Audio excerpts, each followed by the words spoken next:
Any recommendations on like mulligans in this one? I have a lot of thoughts about that. Um, I guess probably so what's your rule of thumb? okay, so my rule of thumb is it. Well, all right. Question number one: are you playing with or without transformations? Right. If you are, No, the game is different. no transformations. If you have no transformations, then you care most about openers, which means that you need to look at attacks that are relevant from starting positions on turn one or Yeah. two. If you're a first player, you need to, like, if you're looking at cards in your hand that you might play as a combat option, as a strike, think about what the opponent has that could beat it, and make sure that you don't play a thing that they could beat cleanly. So, like, Hmm. in this example, you have Gale Blade and Focus Charge are fast ranged options, and they're very good. Hmm. And Yeah. I don't have. No, that's not true. I have Flipping Axe Kick. Flipping Axe Kick does not beat them unless I EX it. So EX Flipping Axe Kick is my strongest threat as an opener, because it counters your obvious openers. Hmm. So I'm mulliganing for that basically, because if you strike, I'm going to play an EX Flipping Axe Kick if I can. Because if you strike, I know that EX Flipping Axe Kick beats it.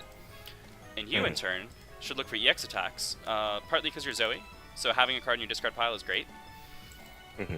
And you should also look for, specifically in your case, Focus Charge because it has a fantastic boost. But basically, if Yeah. you're Season 1, like, mulligan for cards that will get you Gauge, because you want to exceed ASAP. If you're Season... Oh yeah. Yeah, if you're Season 2, mulligan for your good transformations. If you're Season 3, mulligan for, like, your opening moves. Just mulligan for strikes. Because Season 3 I see. wants to flip, but they don't want to flip as bad as Season 1. Season 1, your Exceed mode is incredible. Like, with one or two exceptions, you always want to exceed in Season 1. And most characters have cards that will get them there, either because they have good boosts, or more commonly because they have strikes that will reliably connect.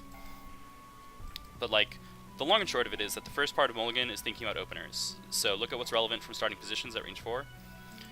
And there's usually a matrix of, like, dive is the baseline, because everyone has Yeah. dive. Hmm.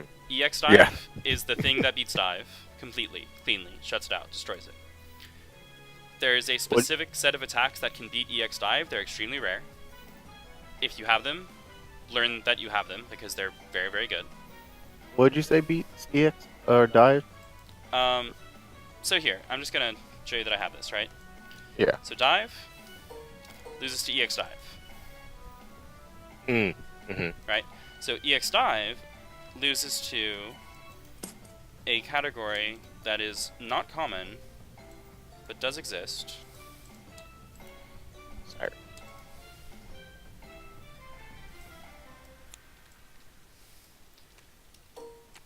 Which is anything that is speed 6 and more than 2 power.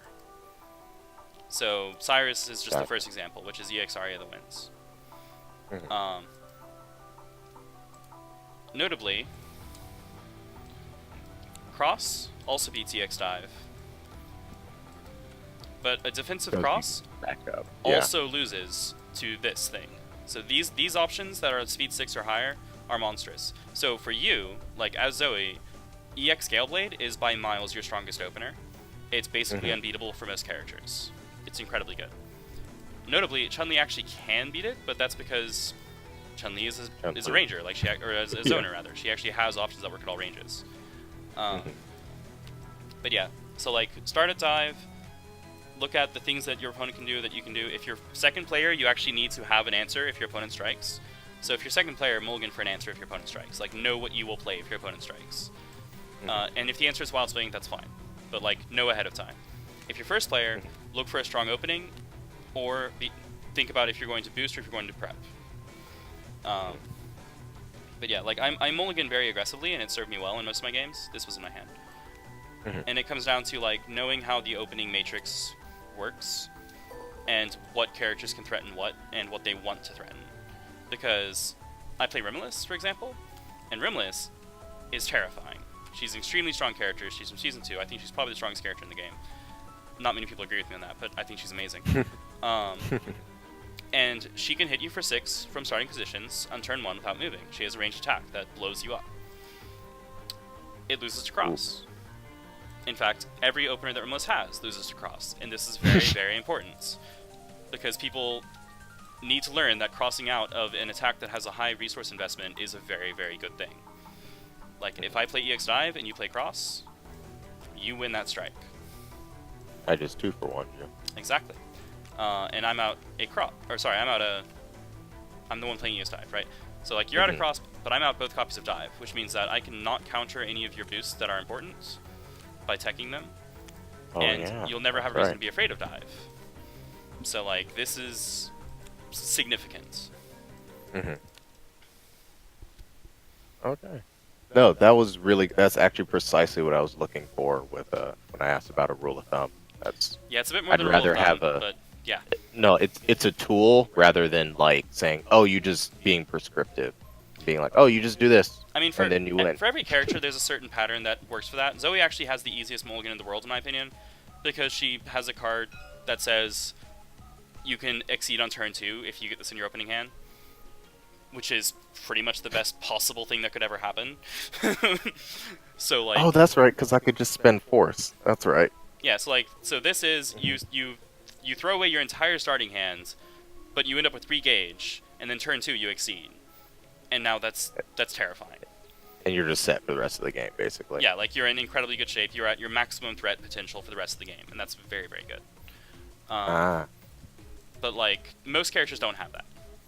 Like, Chun-Li? What does Chun-Li mulligan for?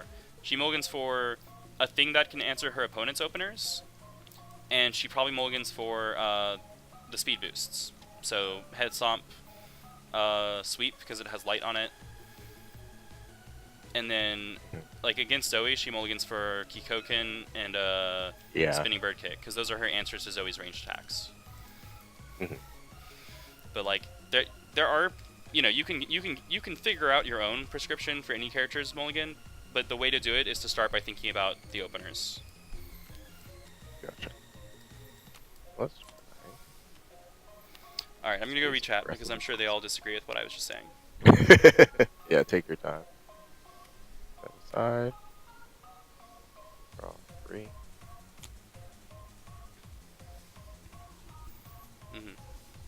Yeah, there's a separate side of the matrix that I didn't cover, which is the defensive moves. So focus and sweep, which deal just fine with EX Dive. But I think I said beats cleanly as part of the description there. Aria of the Wind beats EX Dive cleanly. You don't trade. You just hit them. They don't get to do anything. And there's a big difference between that and getting to trade. Yeah.